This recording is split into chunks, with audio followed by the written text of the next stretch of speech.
ایک اور بڑا عجب فینومنا ہے، جب بھی تکبر کی بات ہوتی ہے نا تو لوگوں کے ذہنوں میں خیال آتا ہے یہ تو امیر کرتے ہیں، ہم تو ہیں غریب، میں کہاں سے تکبر کروں گا، ویسے نوکری والا آدمی ہوں۔ یہ ہے شیطان کا وار۔ ہاں، علماء نے تکبر کے 8 ریزنز لکھے ہیں، اور اس میں جو مال ہے نا وہ تیسرے نمبر پر آتا ہے، مال پہلے نمبر پر نہیں ہے۔ تکبر کا جو سب سے پہلا ریزن ہے نا وہ ہے علم۔ جب بندہ علم سیکھ لیتا ہے نا تو اس کو باقی لوگ جاہل لگنے لگ جاتے ہیں، ان کو تو آتا ہی کچھ نہیں ہے، انہوں نے پڑھا ہی کچھ نہیں ہے۔ بڑی کمال کی روایت ہے، من قال انا عالم فہو جاہل، جس نے کہا کہ میں عالم ہوں وہ جاہل ہے۔ علم ضرور سیکھیں، مگر سیکھنے کے بعد کسی اور کو جس نے نہیں پڑھا اس کو اپنے سے کمتر نہیں سمجھنا، یہی تکبر ہے۔ سیکنڈ ریزن آف تکبر، وہ فرمایا عبادت۔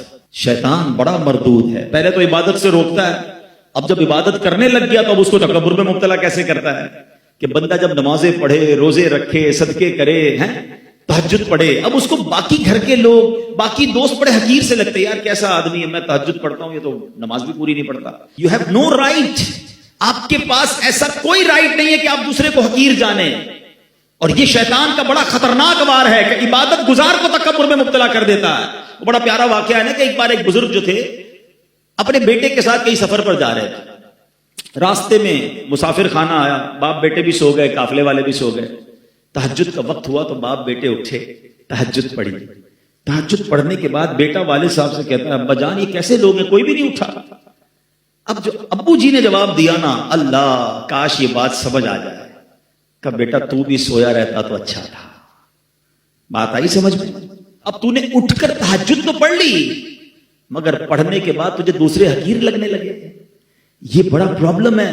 ضرور کیجئے عبادت، مگر اس لیے نہ کیجئے کہ میں دوسروں سے سپیریئر ہوں۔ شیطان کی بڑی عبادت تھی جناب۔ اب آیا تیسرا ریزن، اور وہ ہے مال۔ جب پیسہ آتا ہے تو انسان کو غریب اچھا نہیں لگتا ہے، اس کو لگتا ہے میں نے کمایا ہے، میں نے جناب یہ عروج حاصل کیا ہے۔ ہمیشہ یاد رکھیں، جو کچھ دیا ہے وہ رب نے دیا ہے، وہ جب چاہے واپس لے سکتا ہے۔ بزرگ بیٹھے پوچھو ان سے، ہم نے راتوں رات امیر کو کنگال ہوتے دیکھا ہے، زکات دینے والوں کو زکات لینے والا بنتے دیکھا ہے۔ اس کووڈ نے تو بہت کچھ لوگوں کو دکھایا نا، کئیوں کو عروج ملا، کئیوں کو زوال ملا۔ چوتھے نمبر پر کہا حسب و نسب، بڑا خاندان، بڑی فیملی۔ پیر ہی نہیں دیتے بھائی ہمارا خاندان بہت اونچا ہے، ہم تو بڑے خاندان والے ہیں، اس کا تو خاندان وہ فلاں فیملی سے تعلق رکھتا ہے۔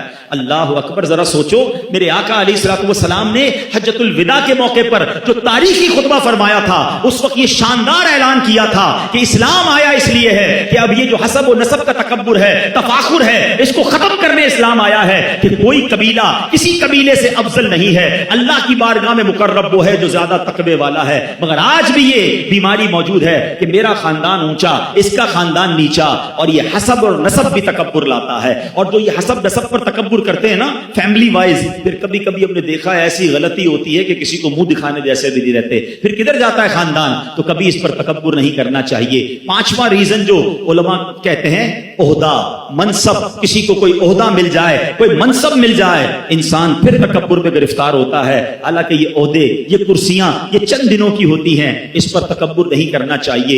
چھٹا، کامیابیاں۔ جب بندے کو دھڑا دھڑ کامیابیاں ملے نا، ارے بھائی میں تو پتھر کو ہاتھ لگاتا ہوں سونا ہو جاتا ہے، جو ڈیل کرتا ہوں فائدہ ہی فائدہ ہوتا ہے، جو فیصلہ کرتا ہوں کمال کا ہوتا ہے۔ ابھی ایک آئٹم خریدی، ہر کوئی منع کر رہا تھا، میں نے خریدی، دیکھو پیسے بڑھ گئے، یہ مجھے ایسا پتا ہے۔ یہ انسان کو مبتلا کرتا ہے تکبر میں۔ ارے تمہاری کیا اوقات ہے، میری کیا اوقات ہے، اللہ مہربانیاں کر رہا ہے اور تم اتراتے جا رہے ہو۔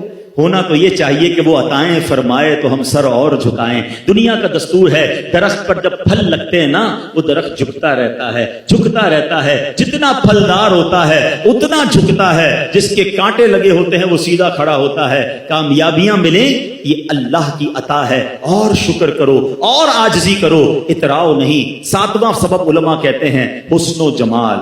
کوئی خوبصورت اللہ نے کسی کو بنایا، اس کے بھی سٹائل عجیب و غریب ہو جاتے ہیں، اس کو کوئی سانولا آدمی اچھا نہیں لگتا ہے، کہتا ہے یار دیکھو اس کا رنگ کیسا ہے، اس کا قد کیسا ہے، اس کا انداز کیسا ہے۔ توبہ توبہ توبہ۔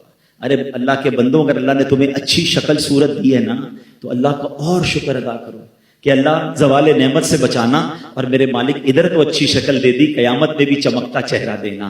کیا فائدہ ایسی شکل کا کہ ادھر خوبصورت شکل ہو اور قیامت کے دن چہرہ سیاہ ہو جائے۔ اللہ اس دن کی خوبصورتی عطا فرمائے، اس دن کا چمکتا چہرہ عطا فرمائے۔ کتنی پیاری دعا ہمیں اسلام سکھاتا ہے، آئینہ دیکھو تو دعا کرو، اللہم حسنت خلقی فحسن خلقی، اے اللہ میرا چہرہ تو اچھا بنا دیا، میرے اخلاق بھی اچھے کر دے۔ اے اللہ چہرہ تو اچھا بنایا، باطن بھی اچھا کر دے۔ تو کبھی بھی اگر اللہ نے حسن و جمال دیا ہے تو تکبر نہ کرنا۔ ہم نے اچھے اچھے چہروں والوں کو بیماریاں لگ کے چہرے بگڑتے دیکھا، بستر پر پڑتے دیکھا، اور زمین کھا گئی۔ نوجوان کیسے کیسے ہوئے نامور، بے نشان کیسے کیسے، اسی 2 گز کی قبر میں مٹی کے اندر وہ خوبصورت بھی چلا جاتا ہے۔ تو اترانا نہیں ہے۔ 8واں ریزن، اور وہ ہے طاقت۔ آقا کے پاس کیسی طاقت تھی، اور آج